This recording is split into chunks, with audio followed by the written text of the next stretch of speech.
Assalamualaikum warahmatullahi wabarakatuh. Halo semuanya, perkenalkan namaku Anissa Fistari dengan NIM V1323010, mahasiswa semester 4 Program Studi Manajemen Pemasaran. Di video kali ini saya akan membahas salah satu aspek penting dalam dunia pemasaran, yaitu advertising dan juga promotion atau periklanan dan promosi. Penyampaian ini saya buat agar teman-teman semuanya bisa memahami strategi komunikasi pemasaran secara menyeluruh. Materi yang pertama yaitu perjalanan pelanggan dan model AIDA. Dalam pemasaran modern, kita mengenal istilah customer journey atau perjalanan pelanggan. Jadi, ini tuh menggambarkan proses atau tahapan yang dilalui konsumen sebelum kita memutuskan untuk membeli suatu produk atau layanan. Nah, untuk memahami ini, kita gunakan model yang cukup klasik, yaitu model AIDA. Yaitu yang pertama ada awareness, kesadaran. Konsumen mulai mengenal keberadaan produk. Yang kedua itu interest, jadi minat. Mereka tertarik dan ingin tahu lebih lanjut. Yang ketiga, desire, keinginan. Muncul keinginan untuk membeli produk tersebut. Lalu yang terakhir itu, yang keempat, ada action atau tindakan. Akhirnya mereka tuh mengambil tindakan seperti membeli. Contoh sederhananya saat kita melihat iklan di Instagram dengan parfum lokal. Nah, awalnya itu kan kita sadar produk itu ada awareness. Itu biasa bisa disebut awareness. Lalu kita baca-baca tuh reviewnya, itu termasuk interest. Lalu tertarik karena testimoni bagus dan ada diskon juga, itu tuh bisa disebut desire. Lalu klik dan membeli itu action. Materi selanjutnya yaitu sales funnel, tofu, mofu, dan bofu. Model AIDA kemudian dikembangkan menjadi model sales funnel atau corong penjualan yang dibagi menjadi 3 bagian. Yang pertama itu ada tofu, top of the funnel, tahap kesadaran, yaitu strategi pada tahap ini adalah menjangkau audiens seluas mungkin. Contohnya dengan iklan YouTube, konten edukatif, dan juga giveaway. Lalu yang kedua itu ada MOVU, middle of the funnel, tahap pertimbangan. Jadi konsumen sudah tertarik, tapi masih membandingkan. Di sini kita masuk dengan email marketing, testimoni, perbandingan, fitur, dan webinar. Lalu yang ketiga itu ada BOFU, bottom of the funnel, tahap keputusan. Di sini konsumen sudah siap membeli, maka kita dorong dengan promo terbatas, kupon diskon, atau garansi uang kembali. Sales funnel ini sangat penting karena membantu kita memahami kapan dan bagaimana berkomunikasi dengan calon konsumen.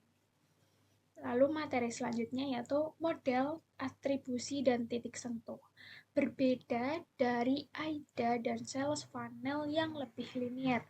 Jadi model atribusi ini mengakui bahwa konsumen bisa terpapar puluhan bahkan ratusan titik kontak atau biasa disebut juga dengan touch point sebelum akhirnya membeli.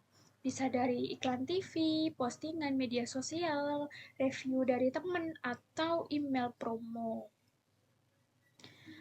Lalu model atribusi memberikan bobot atau nilai pada setiap titik kontak itu. Misalnya, seberapa sih besar pengaruh iklan pertama dibanding pengaruh terakhir sebelum pembelian.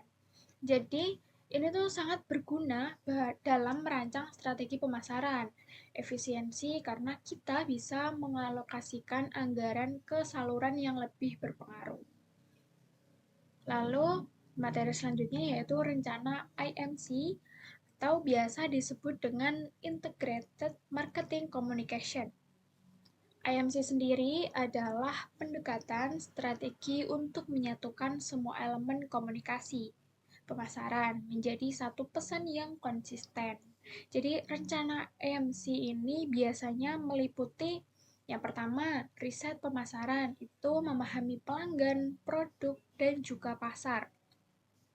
Lalu ada segmentasi dan targeting. Ini tuh menentukan siapa yang akan kita sasar.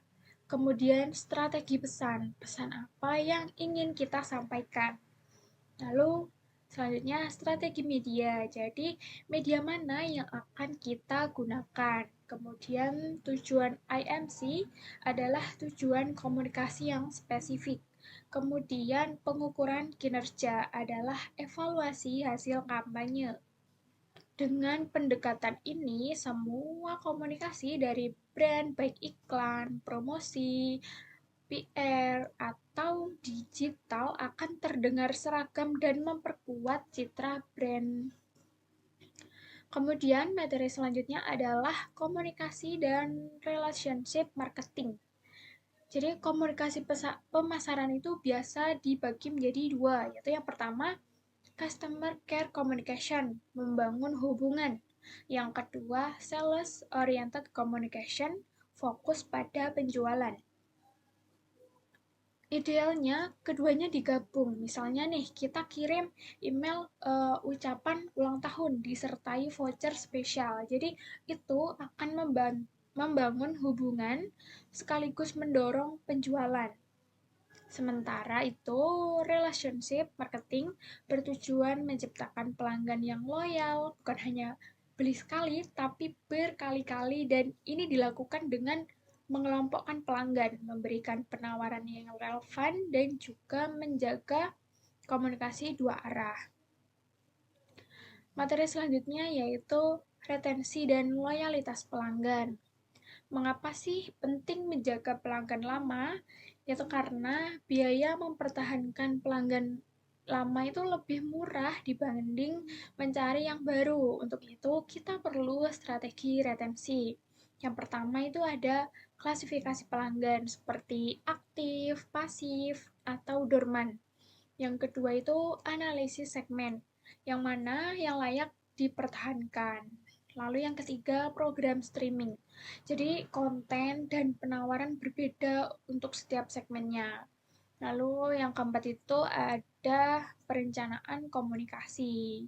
Jadi kapan dan bagaimana kita menyapa mereka. Kemudian pengujian dan evaluasi, mana strategi yang paling berhasil. Kemudian dengan strategi ini kita bisa menciptakan pelanggan loyal yang menjadi brand evangelis. Materi selanjutnya yaitu alokasi anggaran promosi. Untuk menjalankan semua program promosi dan komunikasi, kita itu butuh anggaran beberapa metode umum. Yang pertama itu ada pola historis berdasarkan pengeluaran tahun lalu. Yang kedua, persentase dari penjualan, misalnya 10% dari omset. Lalu rasio industri itu ikuti standar industri sejenis. Lalu market share dan share of voice, beriklan sesuai kekuatan merek. Lalu ada tiket per unit, jadi alokasi per jumlah barang terjual. Lalu break even point, hitung titik impas dari biaya iklan. Jadi pemilihan metode anggaran itu harus mempertimbangkan tujuan, ukuran pasar, dan karakter bisnis kita. Seperti itu. Lalu kreativitas, materi selanjutnya adalah kreativitas dan storytelling. Dalam periklanan, kreativitas adalah kunci kita terus membuat iklan yang menarik perhatian, membangkitkan emosi, mudah diingat, dan dibagikan. Jadi, menggunakan pendekatan storytelling itu bukan hanya menjual fitur, tetapi bercerita tentang bagaimana produk membantu atau mengubah kehidupan seseorang. Contoh, iklan sabun yang tidak hanya membersihkan, tetapi membangun kepercayaan diri seorang anak sekolah. Jadi, gunakan juga buyer persona, yaitu gambaran karakter target ideal seperti usia, pekerjaan, gaya hidup, hobi. Jadi ini akan membentuk pesan yang relevan dan relatable. Lalu ada budget allocation strategis. Anggaran IMC yang disetujui harus dialokasikan secara strategis. Di antara kategori-kategori utama atau jalur distribusi IMC, periode waktu, audiens sasaran, dan potensi geografis. Lalu ada alokasi berdasarkan kategori IMC. Jadi pertimbangan alokasi meliputi jumlah orang yang dijangkau, pentingnya penjualan rutin, dan keinginan untuk mempertahankan hubungan pelanggan. Lalu ada juga alokasi berdasarkan siklus hidup produk. Jadi anggaran IMC berubah berdasarkan tahap siklus hidup produk, yaitu ada pengenalan, pertumbuhan, kematangan, penurunan, perpanjangan, dan penghapusan. Jadi, setiap tahap memiliki kebutuhan pendanaan yang berbeda. Kemudian ada juga alokasi berdasarkan periode waktu. Jadi, dana IMC ini dapat diorganisasi menurut periode waktu yang berbeda, seperti tahunan, triwulan, bulanan, dan juga mingguan. Jadi periode yang lebih pendek itu cocok untuk perusahaan kecil atau retail. Sedangkan perusahaan besar sering menggunakan triwulan, seperti itu. Lalu ada juga alokasi berdasarkan potensi geografis. Potensi penjualan berbeda-beda tergantung pada profil audiens dan demografi wilayah. Jadi, wilayah dengan konsentrasi audiens yang lebih tinggi itu menerima anggaran iklan yang lebih besar. Kemudian ada definisi kreativitas. Kreativitas sendiri adalah menggabungkan ide, konsep, fakta, dan objek fisik yang ada menjadi cara-cara yang baru, unik, mengejutkan, menghibur, dan bernilai. Kemudian ada juga 5 dimensi kreativitas. Itu mencakup proses kognitif, pengalaman subjektif, karakteristik perilaku, peristiwa transformasional, dan ada kreativitas menghibur. Lalu ada juga psychology of your brain, itu adalah otak memiliki belahan kiri atau biasa disebut juga logis atau verbal, dan belahan kanan emosional dan visual yang memengaruhi ciri kepribadian. Lalu ada juga personality karakteristik. Jadi ciri kepribadian memengaruhi kreativitas. Semakin banyak ciri kreatif yang memiliki, semakin besar juga kemungkinan menjadi orang yang kreatif. Lalu tips untuk mengembangkan kreativitas itu melatih ciri yang disukai, kembangkan keterampilan di area lain, kemudian buat daftar diri yang ingin diperbaiki atau dialami. Jadi kebiasaan yang mendukung kreativitas itu sama dengan banyak berdiskusi, membaca, dan juga jalan-jalan. Lalu ada mengembangkan ide kreatif. Jadi model 4 tahap James Webb Young itu ada persiapan, inkubasi, iluminasi, dan evaluasi. Lalu ada juga brainstorming, itu adalah bertujuan menghasilkan banyak ide dalam waktu terbatas.